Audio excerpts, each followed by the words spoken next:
Selamat pagi saudara-saudara yang dikasihi Tuhan, para penikmat sarapan dimanapun berada. Kita kembali akan menikmati menu firman Tuhan, makanan yang sesungguhnya bagi kita yang membuat hidup benar-benar hidup.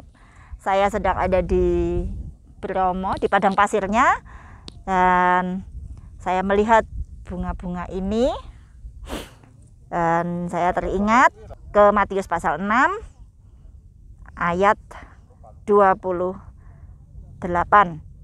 sampai 30. Siap dan mengapa kamu khawatir akan pakaian? Perhatikanlah bunga bakung di ladang yang tumbuh tanpa bekerja dan tanpa memintal. Namun aku berkata kepadamu, Salomo dalam segala kemegahannya pun tidak berpakaian seindah salah satu dari bunga itu. Penekanannya di ayat 30. Jadi jika demikian Allah mendandani rumput di ladang yang hari ini ada dan besok dibuang ke dalam api, tidakkah ia akan terlebih lagi mendandani kamu, hai orang yang kurang percaya? Saudara-saudara, saya salah satu hal mengenai bunga liar yang saya kagumi tentang Tuhan adalah begini. Bunga liar itu di sini, kadang di puncak gunung itu loh, ndak ada yang melihat gitu, ndak ada yang menikmati, tapi Tuhan tetap mendandani dia seperti seolah-olah menunggu siapa tahu satu kali ada anak manusia yang dia kasihi lewat di situ dan bisa menikmati ciptaannya itu. Maksudnya untuk hal yang ndak penting banget gitu ya. Dilihat juga belum tentu, dihargai juga enggak gitu. Dihargai, ini Tuhan buat begini, siapa yang mau menghargai? Kadang ya enggak, kadang orang lihat saja enggak menghargai tapi diinjak begitu. Itu buat saya mengharukan bahwa Tuhan itu mengambil waktu atau meluangkan waktu ya untuk memikirkan terus bunga diciptakan, dilahirkan bunga yang baru dan sebagainya, bunga-bunga kecil yang seperti itu Tuhan peduli gitu loh sama itu, supaya dia ingin menyenangkan manusia. Kalau ada anak manusia lewat, itu tadi yang saya bilang, itu dia bisa menikmati apa yang Tuhan ciptakan. Ini saya ingat waktu saya di Swiss dulu,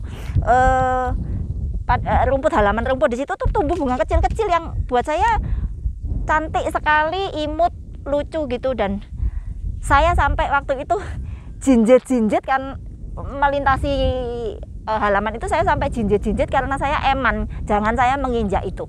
Tapi kalau saya menginjak pun saya tidak salah dan Tuhan juga tidak marah.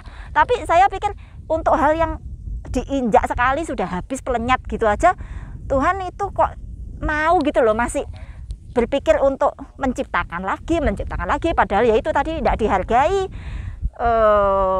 Ada yang diinjak, ada yang diabaikan, kadang ya memang benar-benar nggak ada yang lihat. Itu untuk hal yang seperti itu aja Tuhan ambil waktu untuk terus setia memikirkan, mengerjakan. Dan saya merasa apalagi saudara, yang penting gitu loh, itu kita ini penting, ini yang tidak penting aja diopeni ya sama Tuhan, diciptakan, dan dia tidak peduli dihargai atau tidak dihargai gitu loh.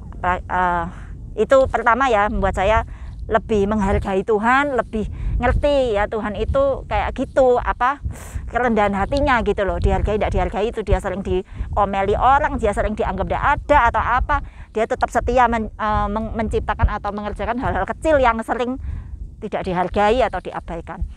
Itu pertama, saya lebih terkagum lagi dengan kerendahan hati Tuhan. Kedua, saya lebih yakin lagi bahwa saya memang berharga dan mulia, dan jauh lebih dari bunga-bunga. Kalau bunga yang tidak ada harganya, yang diinjak orang, yang nggak pernah dilihat itu aja didandani, apalagi saya, apalagi saudara. Ya, demikian saya ingin bacakan ayat terakhir, Yesaya 43 ayat keempat. Oleh karena engkau berharga di mataku, ini Tuhan yang bilang kepada kita semua, oleh karena engkau berharga di mataku dan mulia, dan aku ini mengasihi engkau. Bukan karena kita sudah melakukan apa, karena kita terlalu banyak salah, kelemahan, dosa, dan banyak jatuh juga, banyak kepleset, tapi karena karakternya sendiri, dia memang Allah yang kepribadiannya seperti itu, Dia tidak bisa gagal, dia tidak bisa tidak mengasihi kita, karena kita adalah gambar dan rupa Tuhan, bukan karena kesalehan, kebenaran, atau kebaikan, atau perbuatan, atau jasa-jasa kita, pencapaian prestasi kita, bukan itu. Tapi sungguh-sungguh karena itu maunya dia sendiri. Kita berharga, kita mulia, dan kita jauh-jauh lebih dari bunga-bunga ini yang tidak berharga sekalipun ternyata diopeni sama Tuhan, apalagi kita. Demikian untuk meneguhkan, mengingatkan kembali kita semua. Terima kasih, semoga menjadi berkat. Tuhan Yesus memberkati.